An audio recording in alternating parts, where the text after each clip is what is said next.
꿈은 터무니없어도 된다. 현실적인 것은 꿈이 아니라 계획이다. 우리 대부분은 성장 과정에서 꿈은 원래 크고 때론 터무니없어도 좋다는 말을 숱하게 들어왔습니다. 하지만 실제로 성인이 되어 삶을 살펴보면 정작 많은 사람들이 자신의 꿈을 자발적으로 억누르고 있음을 발견하게 됩니다. 나는 언제 100만 구독자 채널이 되나? 이게 현실적으로 가능할까? 혹시 망상이라 욕먹지는 않을까? 하고 주저하는 사이 애초에 꿈꾸는 자유조차 포기해버리고 마는 것이지요. 그렇다면 왜 우리는 이렇게 쉽게 꿈을 자진 포기하게 될까요? 대부분의 경우 꿈을 계획과 동일시하기 때문입니다. 꿈이 곧 계획이 되어야 하며 그 계획이 반드시 이루어져야 한다고 믿는 순간 우리는 갑자기 현실성이라는 빗장을 꿈에 걸어 잠가버립니다. 그러지 않고서야 무슨 의미가 있지? 라고 생각하게 되는 것이죠. 그러나 꿈과 계획은 본질적으로 다릅니다. 꿈은 터무니없어도 괜찮습니다. 오히려 터무니없을수록 엉뚱하고 기상천외할수록 꿈다운 가치를 지니게 됩니다. 왜냐하면 꿈은 아직 일어나지 않은 가능성에 대한 가장 사적인 선언이자 누구에게도 침해받을 수 없는 당신만의 세계이기 때문입니다.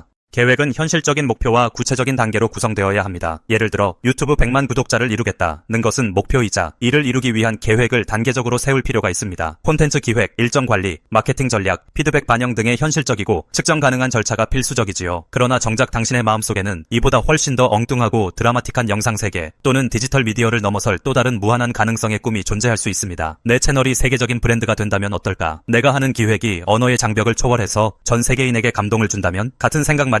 이런 상상을 하는 순간만큼은 현실성이건 수익 구조이건 따지지 않아도 괜찮습니다. 그저 마음껏 펼치면 되는 것이죠. 카드나 주사위를 굴리는 카지노 세계에서 많은 도박꾼들은 언제나 따야 할 금액을 미리 정해놓습니다. 그러나 정작 잃어도 되는 금액에 대해서는 경계심이 부족합니다. 결국 무한정 돈을 잃고도 자각하지 못하는 악순환에 빠지게 됩니다. 꿈을 억누르는 모습도 이와 크게 다르지 않습니다. 사람들은 자신의 현실적 계획에만 집중한 나머지 이 이상의 꿈은 사치야, 저 정도까지는 바라면 안 되라며 스스로 한계를 정해버립니다. 그러나 그 꿈이 당신을 당장 가진 것 이상으로 투자하게 하거나 누군가에게 피해를 주는 일은 아닙니다. 꿈은 무한히 확장될 수 있고 그 자체로는 전혀 해악이 없습니다. 그런데도 남들이 뭐라 할까 실패해보면 어쩌나 하는 불안감에 스스로 손절해버리기 쉬운 것입니다. 한 가지 주의할 점은 당신이 꿈꾸는 것이 실제로 이루어질 가능성도 있다는 사실입니다. 꿈을 절대 일어날 리 없는 환상쯤으로 치부한 채 막연히 즐기고 있는데 문득 어떤 계기와 맞물려 현실화될 수도 있습니다. 가령 나중에 전 세계를 여행하며 내 음악을 들려주고 싶다고 말하던 사람이 우연한 기회로 영상을 SNS에 올렸는데 엄청난 관심을 받으며 실제로 투어 기회가 생기는 경우 같은 것이죠. 그렇기 때문에 꿈이라는 것이 정말로 이루어질 수도 있다는 기대를 품고 한 번쯤은 진지하게 되새겨볼 필요가 있습니다. 만약 그 꿈이 진짜로 이루어진다면 나는 어떻게 할 것인가? 라는 질문을 스스로에게 던져보세요. 그 질문을 통해 꿈을 어떤 식으로 발전시키고 구체화해 나갈지 방향성을 잡을 수 있습니다.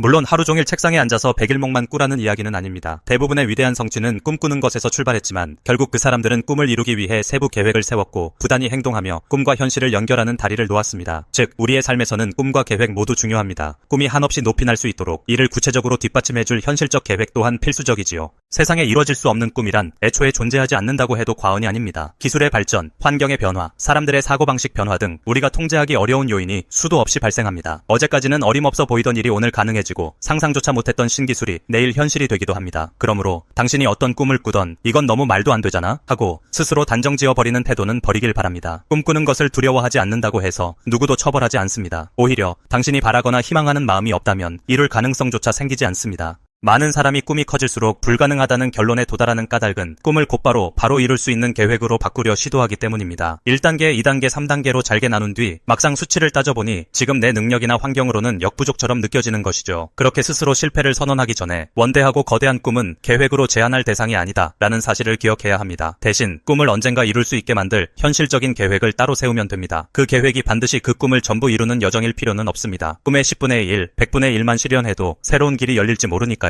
끝으로 계획은 현실적이어야 하지만 꿈은 그렇지 않아도 된다. 이 말에 담긴 의미를 곰곰이 되새겨봅시다. 우리는 무한히 꿈꿀 자유가 있고 그 꿈을 억누를 필요가 전혀 없습니다. 꿈이 너무 말도 안 되고 비현실적이라고 해도 괜찮습니다. 그것이야말로 순수하게 당신이 원하는 것이니까요. 동시에 꿈을 현실로 잇는 다리가 되어줄 계획을 착실히 세우는 것 또한 중요합니다. 결국 인생의 진짜 묘미는 이루어질 수 없을 것만 같던 꿈이 어느 날 현실로 바뀌는 순간에 있으니까요. 그러니 오늘부터라도 마음 한구석에 꼭꼭 숨겨두었던 그 터무니없는 꿈을 다시 꺼내보십시오. 아무도 뭐라 하지 않습니다. 오히려 당신 스스로에게 무모하고 환상적인 상상의 자유를 다시 선물해주세요. 그리고 동시에 하나씩 실행에 옮길 수 있는 작은 계획들을 하나하나 세워나가세요. 현실적인 계획과 터무니없는 꿈, 이 둘이 조화를 이룰 때 우리는 비로소 삶의 새로운 지평을 맞이하게 될 것입니다.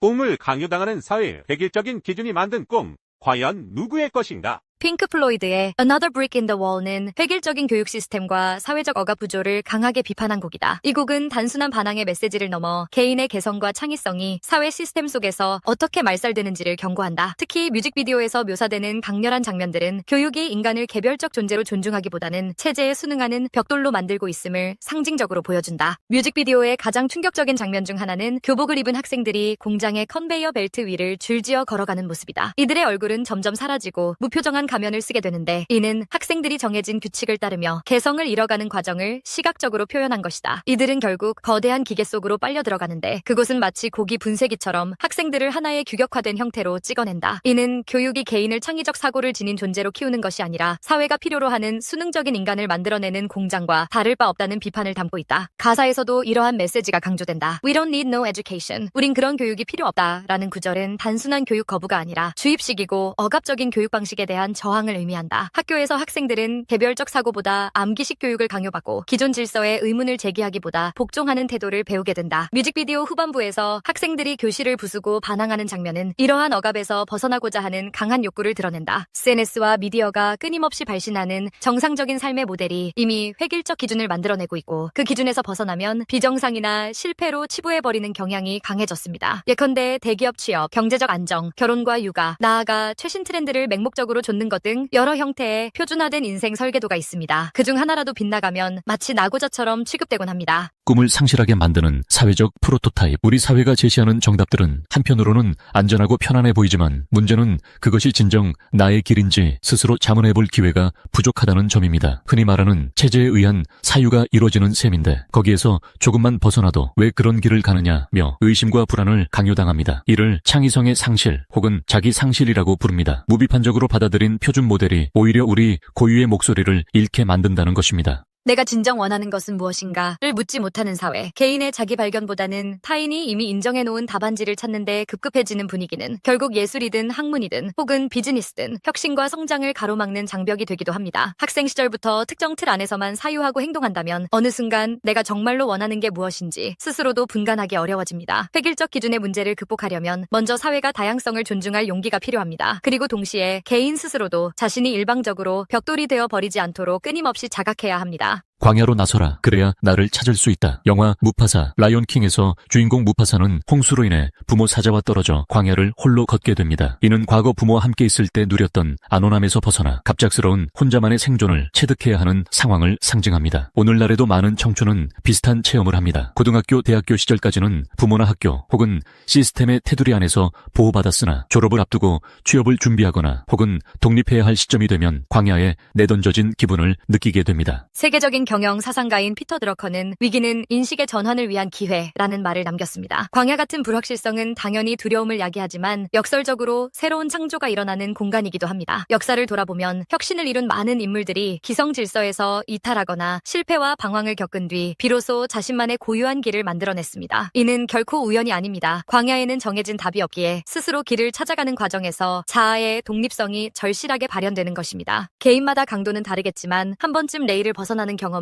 꼭 필요합니다. 그 과정에서 우리는 시행착오와 실패를 겪겠지만 실패에 대한 두려움으로 인해 아무것도 시작하지 않는다면 참된 자기 발견은 불가능해집니다. 비단 취업이나 상업만을 말하는 것이 아닙니다. 전통적 가족관계, 주류적 의식, 정해진 커리어 패스 등 어떤 영역이든 스스로 의문을 던질 때 비로소 나만의 길을 모색하는 시발점이 됩니다. 내가 정말 원하는 삶은 무엇인가? 심리학자 칼 로저스는 사람은 누구나 자기에게 귀 기울이는 능력을 타고났지만 이 능력을 발휘하려면 외부의 잡음을 줄여야 한다고 말했습니다. 오늘날 가장 큰 잡음은 바로 SNS나 미디어에서 끊임없이 밀려오는 비교와 평가, 이상화된 성공 모델입니다. 그러므로 자기 자신과 진솔한 대화를 나누려면 의도적으로 인터넷 오프라인 타임을 가지거나 깊이 생각할 수 있는 습관을 들이는 것이 좋습니다. 이런 과정을 통해 내가 진정으로 바라는 건 무엇인가를 차근차근 발견해 갈 수 있습니다. 청춘이 자아를 찾아가는데 큰 장애가 되는 것은 남과 똑같지 않으면 안 된다는 강박입니다. 혹은 대다수가 가는 길에서 벗어나면 실패한다는 불안감이기도 합니다. 하지만 21세기 지성인들은 다원성을 지지합니다. 인생의 목표나 가치가 다채로울수록 그리고 그것들이 서로 존중받을수록 개인과 사회 모두 활력을 얻을 수 있다고 말합니다. 실제로 예술가, 과학자, 엔지니어, 요리사, 사회운동가 등 각자의 자리에서 독창적 비전을 펼치고 있는 많은 사례가 있습니다. 이렇듯 인생의 무수한 변주는 획일적 기준으로는 절대 담아낼 수 없는 가치입니다. 기존 체제를 넘어 연대와 협업으로 나아가기. 청춘의 고민을 개인 의지나 자기 성찰만으로 해결하기는 어렵습니다. 이미 사회 구조가 청년 세대에게 지나친 무게를 지우고 있기 때문입니다. 21세기의 지성인들은 이를 해결하기 위한 키워드로 연대와 협업을 제안합니다. 소위 MZ세대로 불리는 2030 청년층은 부모 세대와 다른 문화를 형성하고 있습니다. 이들이 직면한 문제는 높은 주거비, 고용 안정성의 하락, 비정규직 확대 등의 구조적 문제로 이어집니다. 내가 노력을 안 해서 그래 라는 식의 자기 비난만으로는 해결되지 않습니다. 그러므로 비슷한 고민을 공유하는 이들과 네트워크를 구축하고 새로운 대안을 함께 도모할 필요가 있습니다. 예컨대 청년들이 모여 만든 협동조합, 사회적 기업, 온라인 커뮤니티 등이 대표적 예시입니다. 기존 시스템이 놓친 영역을 스스로 채워나가는 과정에서 개인은 물론 사회 전체가 더 건강해질 수 있습니다. 연대와 협업은 곧 개인의 주체성을 포기한다는 뜻이 아닙니다. 오히려 서로 다른 사람들이 모여 협업할 때 다양한 아이디어가 결합되어 혁신적인 해결책이 만들어집니다. 이는 나와 타인이 각각의 정체성을 확립한 상태에서 상호 존중할 때 가능해지는 모습입니다. 사회활동가 이반 일리치는 자발적 공동체의 형성은 통제보다는 참여에서 비롯된다고 말합니다. 누구에게나 열려있고 누구나 기여할 수 있는 장이 마련될 때 그곳에서 새로운 가능성들이 싹 틉니다. 청춘에게 필요한 것은 바로 이런 식의 연대의 장을 찾거나 직접 만들어보는 모험심입니다. 과정 속에서 의미를 찾는 존재가 되라. 결국 인생을 살아가는 이유와 동력은 과정의 의미에서 나옵니다. 그 과정에서 겪는 시행착오와 실패, 그리고 작지만 소중한 성공 경험들이 누적될 때 우리는 비로소 나만의 스토리를 쓰게 됩니다. 21세기 대부분의 문제점 중 하나는 결과를 지나치게 강조하는 풍조입니다. 단기적 성취가